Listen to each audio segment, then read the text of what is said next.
الحمد لله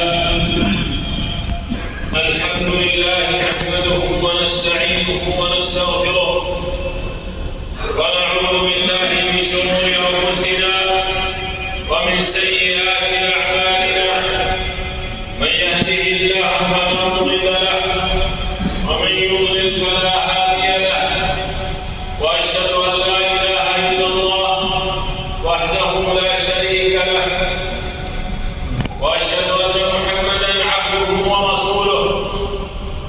يا أيها الذين آمنوا اتقوا الله حق تقاته ولا تموتن إلا وأنتم مسلمون. يا أيها الناس اتقوا ربكم الذي خلقكم من نفس واحدة وخلق منها زوجها وبث منهما رجالا كثيرا ونساء، واتقوا الله الذي تساءلون به والأرحام إن الله كان عليكم رقيبا. يا أيها الذين آمنوا اتقوا الله وقولوا قولا سديدا يصلح لكم أعمالكم ويغفر لكم ذنوبكم، ومن يطع الله ورسوله فقد فاز فوزا عظيما. أما بعد، فإن أصدق الحديث كتاب الله، وخير الهدي هدي محمد صلى الله عليه وسلم، وشر الأمور محدثاتها، وكل محدثة بدعة، وكل بدعة ضلالة، وكل ضلالة في النار. أيها الناس، الأخلاق في الإسلام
حاجتهم عُمِّلَ يوم القيامة بمثل فعله.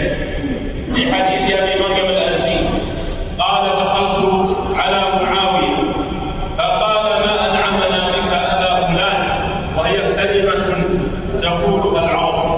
فقلت: حديثا سمعته أخبرك به، سمعت رسول الله صلى الله عليه وسلم يقول: من ولاه الله عز وجل شيئا من أمر المسلمين فاحتجب دون حاجتهم وخلتهم وفقرهم، احتجب الله عنه دون حاجته وخلته وفقره. قال: فجعل رجلا على حوائج الناس. رواه أبو داود. وفي حديث معاذ رضي الله عنه قال: قال رسول الله صلى الله عليه وسلم: من ولي من أمر الناس شيئا فاحتجب عنه للضعفة والحاجة احتجب الله عنه يوم القيامة. رواه أحمد. وأموال الناس محترمة مصانة لا يحل شيء منها إلا عن طيب نفس من صاحبه. ومن غدر بالناس في أموالهم جوزي بسوء ما صنع، كما في حديث أبي هريرة رضي الله عنه عن النبي صلى الله عليه وسلم فصلوا عليه. قال: من أخذ أموال الناس يريد أداءها أدى الله عنه، ومن أخذها يريد إتلافها أتلفه الله. رواه البخاري. وقد يحصل على أموالهم بالسؤال تكثرا فيعاقب بنقيض ما أراد من الغنى، فإنه إنما أراد أن يغتني بخداعهم في أموالهم فيفقره الله جزاء له على ما فعل بخلقه، كما في حديث أبي هريرة رضي الله عنه أن رسول الله صلى الله عليه وسلم قال: لا يفتح الإنسان على نفسه باب مسألة إلا فتح الله عليه باب فقر. رواه أحمد. وكذلك من غصب الناس أراضيهم أو أخذ منها شيئا لا حق له فيه جوزي يوم القيامة بظلمه، لحديث سعيد بن زيد رضي الله عنه قال: سمعت رسول الله صلى الله عليه وسلم يقول: من ظلم من الأرض شيئا طوقه من 7 أراضين. رواه البخاري. وفي رواية لمسلم: من اقتطع شبرا من الأرض ظلما طوقه الله إياه يوم القيامة من 7 أراضين. والمعنى أن من ظلم قليلا أو كثيرا من الأرض جاء يوم القيامة بأشد ما يكون من العذاب، بحيث تغض رقبته وتطول، ثم يطوق الأرض التي غصبها وما تحتها إلى 7 أراضين جزاء له على ظلمه صاحب الأرض بالاستيلاء عليها. فنسأل الله تعالى أن يجنبنا الظلم وأن يعلمنا ما ينفعنا وأن يرزقنا العمل بما علمنا وأن يكفينا شرور أنفسنا إنه سميع مجيب. أقول ما سمعتم وأستغفر الله لي ولكم من كل ذنب وخطيئة فاستغفروه فيا فوز المستغفرين.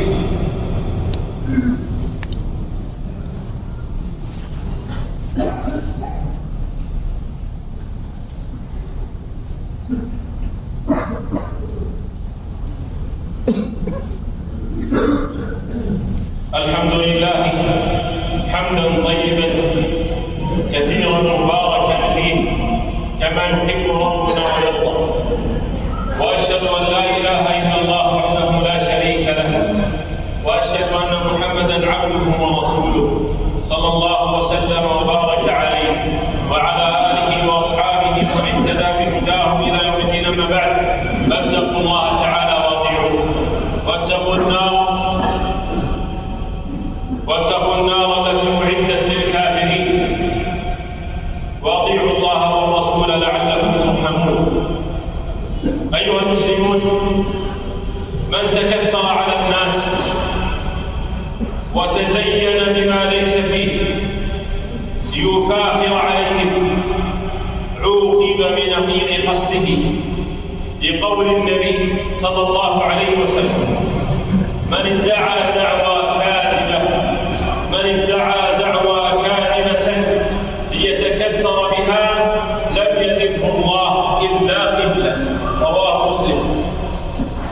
فهو عام بكل دعوى يتشبع بها المرء بما لم يعط من مال يختار في التجمل به، أو نسب ينتمي إليه، أو علم يتحلى به وليس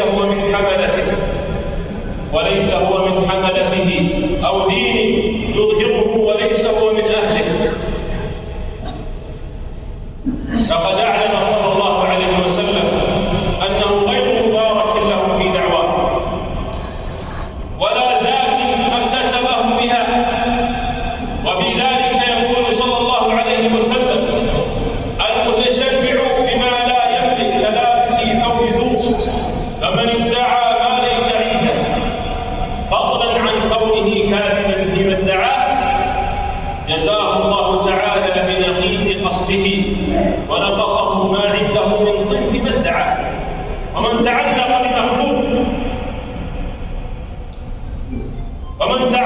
بمخلوق من دون الله تعالى وكله الله تعالى إلى من تعلق به. فأحاط به الخذلان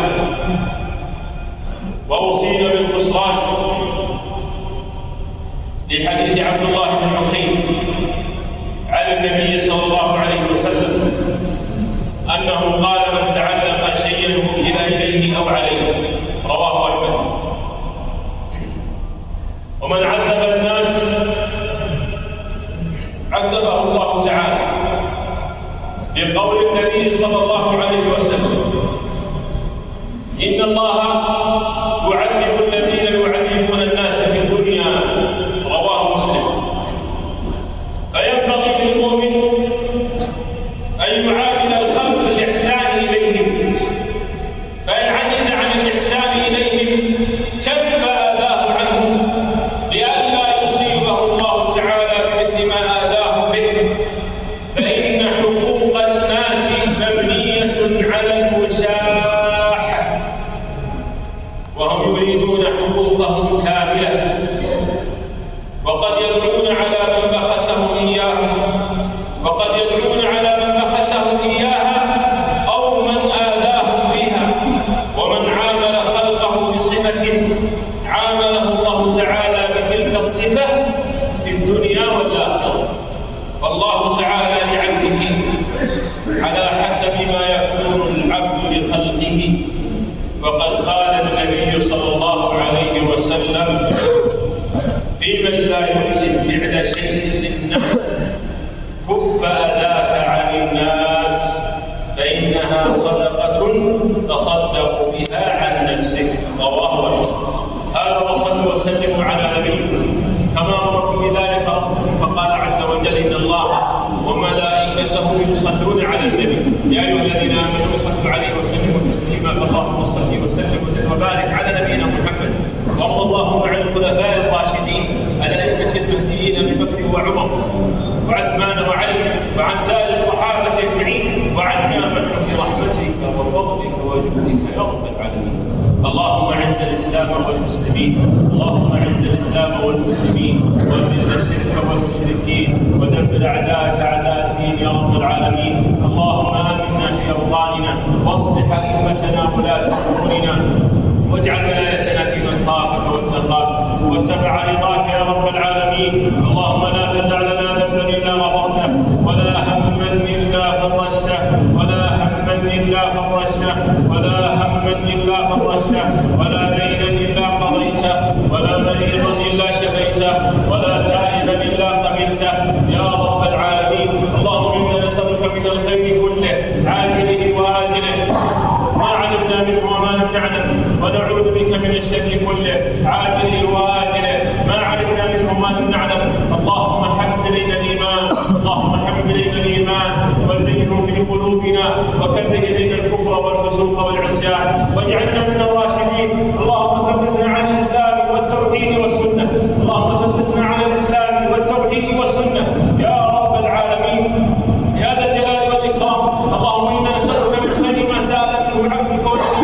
محمد صلى الله عليه وسلم، ونستعيذ بشر ما استعاذ منه عبدك ونبيك محمد صلى الله عليه وسلم. اللهم يا مقلب القلوب ثبت قلوبنا على دينك، اللهم يا مقلب القلوب ثبت قلوبنا على دينك. عباد الله، إن الله يأمر بالعدل والإحسان وإيتاء ذي القربى وينهى عن الفحشاء والمنكر والبغي يعظكم لعلكم تذكرون. فاذكروا الله العظيم الجليل يذكركم، واشكروا على نعمه يزدكم، ولذكر الله أكبر، والله يعلم ما تصنعون.